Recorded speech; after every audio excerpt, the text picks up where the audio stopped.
Antonio Corallo was born here in the East Harlem neighborhood of New York City. There's some debate on his actual date of birth. Corallo would later claim his birthday to be February 12, 1913, but several documents from the New York Records of Vital Statistics list his birthday as February 12, 1914, and that's the date that the FBI would maintain was his actual birthday. He was the fourth of 5 children born to Sicilian immigrants Giuseppe Corallo and Lucia Pappalardo. He had 3 older siblings named Salvatore, Carmelo, and Mary, and a younger sister named Frances. His father Giuseppe worked as a barber, and his mother worked as a nurse. In 1918, when Tony was just a small child, his father passed away at the age of 38. Corallo was raised on this very block on East 100th Street in East Harlem, a neighborhood which was once known as Little Italy. The neighborhood was overrun with crime, and groups like the Sicilian Mafia and the Camorra had a heavy presence here. The prominent Mafia clan of the area was headed by Gaetano Reina and his second-in-command, Tommaso "Tommy" Gagliano. Reina came from Corleone, Sicily, and among his criminal operations included a monopoly on icebox distribution. He was also an ally of another powerful mob leader, Joe the Boss Masseria. Tony attended PS-171 high school, but dropped out in 1929 and ran away from home and got involved in criminal activities. Corallo joined the 107th Street gang, whose home base was right here on East 107th Street in East Harlem, and was led by the rising young hood named Gagliano Tommy Lucchese. Through the 107th Street gang, Corallo would become acquainted with various local hoodlums, such as Vincenzo "Vinny" Rayo, Joseph Bendinelli, and many others. Members of the gang stuck people up, burglarized stores, and handled strong-arm work. Corallo's run-ins with the law began in his teens, and he was first arrested on January 30th, 1929 and charged with grand larceny. That arrest resulted in a discharged sentence, which means he was released from court without any further action, although the arrest stayed on his record. On February 26, 1930, boss Gaetano Reina was shotgunned to death in the Bronx as he was entering his automobile. The hit was organized by Joe Masseria's top lieutenant, Charles "Lucky" Luciano. Reina and Masseria were amidst a power struggle over icebox distribution, and Masseria ordered Luciano to get rid of Reina after Reina switched allegiance to his enemy, Salvatore Maranzano. After Reina's murder, Joseph Pinsolo was appointed the leader of Reina's organization. Soon Lucchese and Gagliano revolted against Masseria, and 2 split factions emerged, those loyal to Masseria and those loyal to Maranzano, and a bloody war between the two raged throughout New York City, which was known as the Castellammarese War. On September 5, 1930, Reina's successor, Joseph Pinsolo, was found shot to death inside a Manhattan office, which was rented by Tommy Lucchese. By the end of 1931, numerous mobsters were killed, including bosses Joe Masseria and Salvatore Maranzano. Lucky Luciano emerged as the leader of his own family and became close allies with Tommy Lucchese. After the war concluded in 1931, Tommy Gagliano was confirmed as the boss of the Borgata previously under Gaetano Reina, and he appointed Tommy Lucchese as his underboss. The Gagliano family formed, which is considered one of the 5 original Mafia families of New York City. Around that same time, Gagliano was appointed as a member of the Commission, a board of directors created by Lucky Luciano to oversee important matters between the families. Gagliano was involved in labor racketeering, particularly in the trucking and garment industries, and the family under his leadership would increase their influence in labor unions.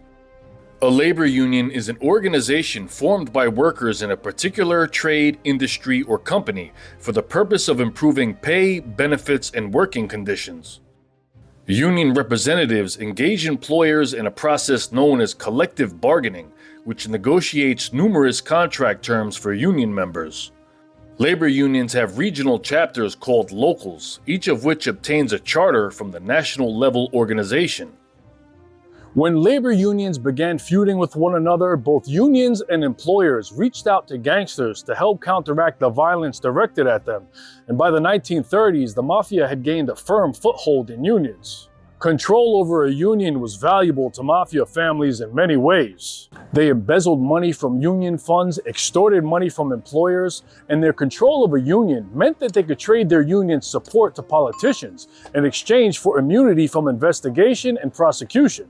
Corallo continued to build his organized crime career with the Gagliano family, and in January of 1932, he was arrested for a robbery, which resulted in another discharge. In 1932, Corallo's mother, Lucia, passed away, and with both parents now gone, Tony maintained close relationships with his siblings. Corallo was arrested 3 more times in the coming years for robbery and assault charges, yet was never convicted of any crimes, and all of the offenses resulted in discharges. On September 28, 1935, he was arrested in Albany, New York, for consorting with criminals, yet again was released without facing any punishment. Corallo ran tightly with 2 hoods named Joseph Stallone and David Smith. Stallone, who was known as Pop, had a record of arrests for drug dealing and assault, and David Smith, also known as John Payne, was heavily involved in drug dealing and had a long rap sheet of arrests for narcotics violations as well as felonious assault. Just a short distance away from Corallo's stomping grounds, another gang was running through the streets of East Harlem, the 116th Street Gang.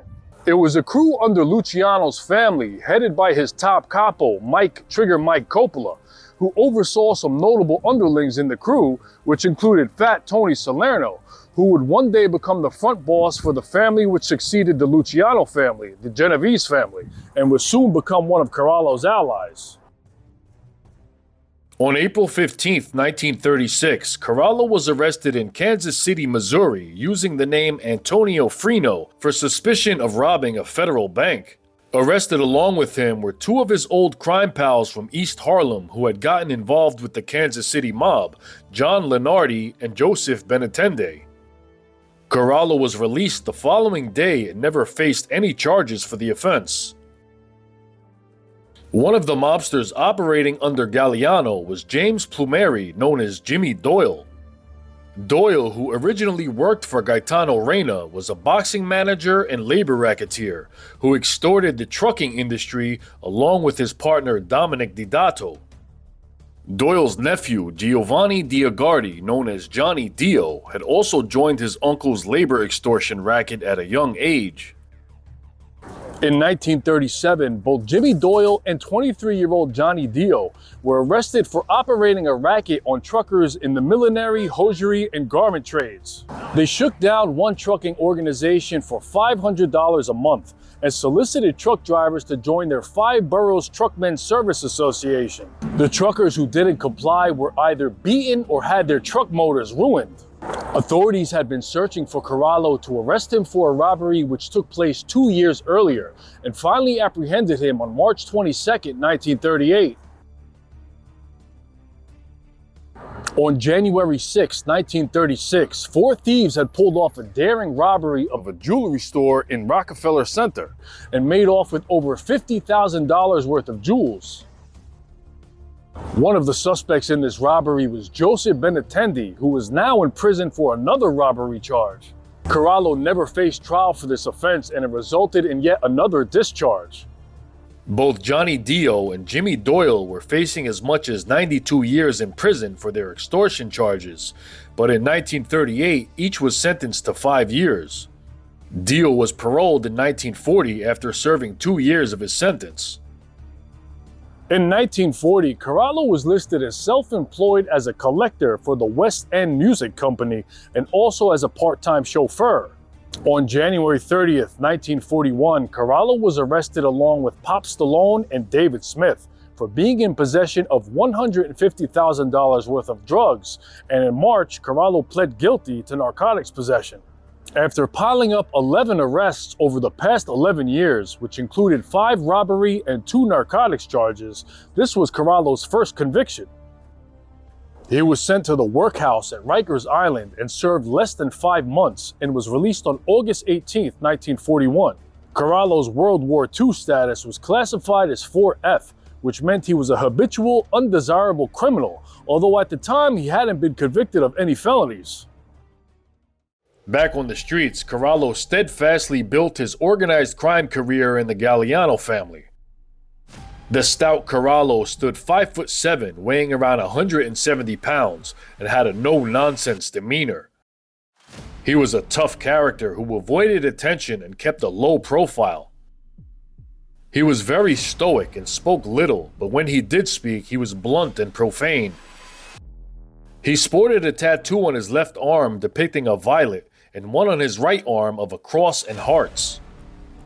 He had very light blue eyes, described by some as being gray, and had a piercing stare.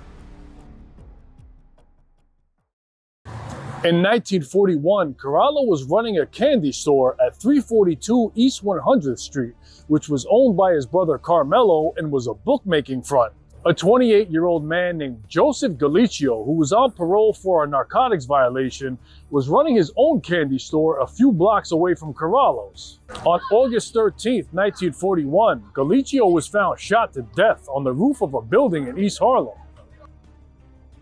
2 years later, on July 7, 1943, Corallo got married to a woman in New York City, and that woman was Anne Ryan Gagliano, the widow of the murdered candy store owner Joseph Gagliano. It was also around this time that Corallo received his button and became a formally inducted member of the Gagliano family. Corallo, his wife, and stepdaughter had moved to 71st Street in Maspeth, Queens, to live with his brother Salvatore Sol Corallo, and in 1944, Tony's son Gerald Anthony Corallo was born. Sol Corallo was also involved in organized crime and ran a big bookmaking operation, which booked hundreds of thousands of dollars a year in bets, and also ran a pizza shop on the Lower East Side of Manhattan. Neighbors described Sol's home as having visitors during all hours of the night. On February 4, 1944, a bank named the Federal Loan and Savings Association on 6th Avenue in New York City was robbed by gunmen. Corallo was questioned for this robbery, and a witness identified him as resembling one of the robbers, but no charges were ever brought against him. Due to Corallo's seemingly uncanny ability to duck convictions on so many cases, led to him being given the nickname which would stick with him for the rest of his life, Tony Ducks. That nickname not only described his knack at ducking convictions, but also conveniently doubled as a description of his private personality and avoidance of the spotlight. Tony Ducks ran with some rough characters, several of whom were heavily involved with narcotics dealing. Some of his many criminal cohorts included Joseph Bendinelli, his old associate from the 107th Street gang, was now married to the sister of Corallo's wife. Bendinelli was known as Joe Babes, a nickname which arose due to him being a witness to a shootout where a baby was killed. He had arrests going back to 1930 for offenses such as robbery, gambling, vagrancy, and policymaking. Anthony Chacon, known as Tony Moon, was a major heroin supplier. He had been arrested for state and federal narcotics violations numerous times, and authorities stated he was associated with the most important narcotics traffickers in New York City. John Ormento, known as Big John, also rose from the 107th Street gang. He had a list of arrests going back to his teens and was also deeply involved with heroin dealing. Anthony Castaldi, known as Tony Higgins, was Tony Moon's brother-in-law and also involved in wholesale heroin trafficking with him. His criminal history included arrests for assault, robbery, extortion, and narcotics violations. Carmine Tremonti, known as Mr. Gribbs, had a long rap sheet going back to 1926 when he was a 16-year-old delinquent. He had several arrests for violent and robbery offenses, and in 1932 he was sentenced to 6 to 15 years at Sing Sing prison for felony assault. Felice Philly Black Falco, yet another hood with a long rap sheet. He was arrested in 1931 for rape, but that charge was dismissed. He was a big-time bookie who covered much of East Harlem and piled up arrests for bookmaking throughout the 30s and 40s. And Charles Kamenetsky, known as Charles Duke and sometimes Dick Kamenetsky, was connected to the mob's mostly Jewish enforcement arm known as Murder Incorporated and associated with notorious hitman Red Levine. Duke had a long list of arrests for crimes ranging from felonious assault to burglary and served several short prison terms. In 1939, he was charged with accessory to murder and sentenced to 21 months at Sing Sing. Several of these men would be close associates of Corallo's for many years to come. Due to Corallo's own drug convictions as well as associating with so many known drug dealers, in 1945 he was questioned by the FBN, the Federal Bureau of Narcotics, about drug activities. In April of 1949, there was a major theft from the Parker Pen Company in Wisconsin, in which over 40,000 pens were stolen. Part of the proceeds of this robbery wound up in the hands of Corallo, and he was reportedly in possession of 10,000 Parker fountain pens with a retail value of around $90,000, over $1 million in today's money. Him and Jimmy Doyle were both in on the deal and were attempting to sell the pens. The Gagliano family was also involved in professional boxing. They had numerous fighters under their control and corrupted the sport with bribes and fixed fights. Gagliano capo and former hitman Frankie Carbo became one of the biggest promoters in boxing, along with his partner, Philadelphia family associate Blinky Palermo. Another was Ettore Eddie Coco, who managed future Hall of Famer Rocky Graziano and also ran the biggest floating craps game in New York City. In 1950, Coco was charged with shooting and killing a black man at a car wash in Florida due to a dispute over a bill and would be sentenced to life in prison. On February 16, 1951, Gagliano family boss Tommy Gagliano passed away from natural causes at the age of 66. The family was taken over by Tommy Lucchese, and from then on it would be known as the Lucchese family. Lucchese appointed Stefano Steve LaSalle as his underboss, and Corallo's cohort going back to the 1930s, Vinny Rayo, as his consigliere. The family had already built up a major presence in labor racketeering under Gagliano, and Lucchese will continue to build their power in labor unions. The same year that Lucchese became boss in 1951, Corallo got active in the labor movement and quickly built a significant presence in labor unions. Johnny Dio had been involved in labor racketeering for years, and together with Corallo, they would become a powerful duo. Corallo first began as an organizer for the Local 995 of the United Auto Workers of the American Federation of Labor, the AFL. Other criminal cohorts of Corallo's included Mariano Macaluso, who was known as Mac. Mac had arrests for minor offenses and ran an insurance company and a company named Playdrome Incorporated, which built bowling alleys around New York City and still exists today. Corallo was also well acquainted with Giuseppe Stracci, known as Joe Stretch, who came from his same East Harlem neighborhood. Like Corallo, Stracci had steadily risen up the Mafia ranks, although as part of the Luciano family, and was involved in labor racketeering, shylocking, and policy numbers. Authorities were investigating the relationship between Corallo and Jack Brayman, the president of Associated Food Inc., one of the largest grocery chains in all of New York City.